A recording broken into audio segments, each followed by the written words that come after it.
आज 287वा विजय उत्सव साजरा होत आहे। माझ्यासोबत या ठिकाणी माजी महापौर आणि भवियाचे ज्येष्ठ नेते नारायणजी मानकर आहेत। काय सांगणार सर, कशा पद्धतीने आजच्या शुभेच्छा द्याल?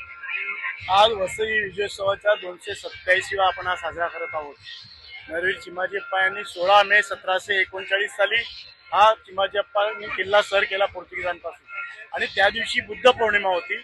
आणि वसई विरार शहर महापालिकेमार्फत 2011 पासून बुद्ध पौर्णिमेच्या दिवशी हा वसई विजयोत्सव साजरा केला जातो।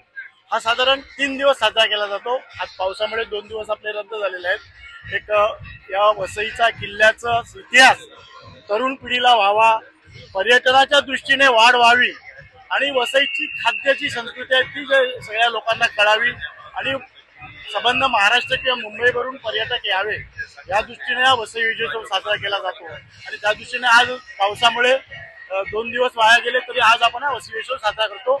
या वसई विजयोत्सवाच्या दृष्टीने तमाम वसईकरांना मी शुभेच्छा देतो। निश्चितच माझ्यासोबत नालासोपारा आणि वसईचे दोन्ही आमदार सुद्धा माझ्यासोबत आहेत। आपण काय सांगणार, आज मोठा उत्सव आहे, एक शौर्याचा पराक्रम आहे, कशा शुभेच्छा द्याल? आज 287वा वसई विजयोत्सव आहे। अतिशय प्रसन्न वातावरण असं संपूर्ण वसई तालुक्यात आहे।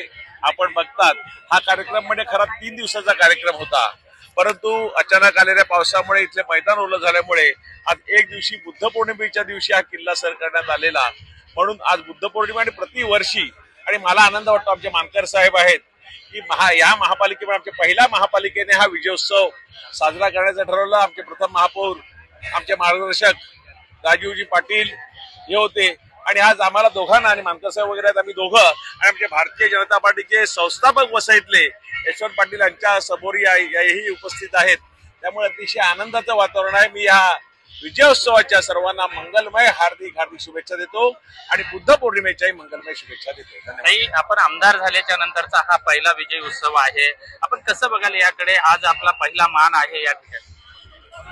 छत्रपती शिवाजी महाराजांच्या प्रेरणेने नरवीर चिमाजी अप्पांनी हा किल्ला सर केला, वसई जिंकली पोर्तुगीजांकडून, आणि आम्ही सुद्धा छत्रपती शिवाजी महाराजांच्या प्रेरणेनेच चालतो आहोत। महायुतीचं सरकार त्यांच्याच प्रेरणेने राज्य करते। जसं शिवाजी महाराजांना जाणता राजा म्हणायचे, जनतेचं राज्य होतं, तसंच आता वसई नालासोपाऱ्यामध्ये सुद्धा जनतेचं राज्य आलेलं आहे। आणि त्यामुळे मी पूर्ण समस्त वसईकरांना या वसई विजयोत्सवाच्या शुभेच्छा देते।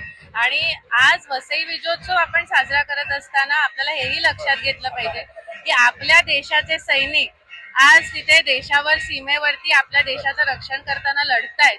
त्यामुळे आज हा विजयोत्सव साजरा करताना आपल्याला त्यांचं स्मरण करावं लागणार आहे। त्यांच्यासाठी आपण सगळेजण प्रार्थना करूया। आणि मी वसईकरांच्या समस्त वसईकरांच्या वतीने या देशाच्या नेतृत्वाला सलाम करते, या देशाच्या सैनिकांना सलाम करते, आणि त्यांच्या सुरक्षेसाठी आणि देशाच्या सुरक्षेसाठी आपण सगळेजण मिळून आजच्या दिवशी प्रार्थना करूया।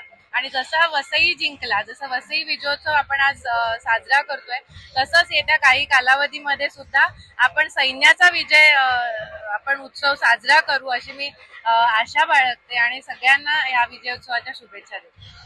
निश्चितच एकीकडे पहलगाम हल्ल्याच्या नंतर भारताने पाकिस्तानवरती हल्ला करून आपल्या सैन्याने मोठा शूरवीर पराक्रम गाजवलेला आहे, आणि आज वसईच्या चिमाजी अप्पा या वसईच्या किल्ल्यामध्ये सुद्धा मोठा उत्सव साजरा होत आहे। 287वा हा उत्सव आहे। ज्याप्रमाणे हा विजय उत्सवाची एक पताका विजयाची होती, त्याचप्रमाणे आपल्या भारताच्या सैनिकांची सुद्धा विजयाची पताका निश्चितच या ठिकाणी आपण साजरी करणार, असं उद्गार सुद्धा या ठिकाणी वसईचे आमदार स्नेहा दुबे तसेच या ठिकाणचे आमदार आणि मान्यवरांनी व्यक्त केले आहेत। विजय गायकवाड, TV9 मराठी, वसई।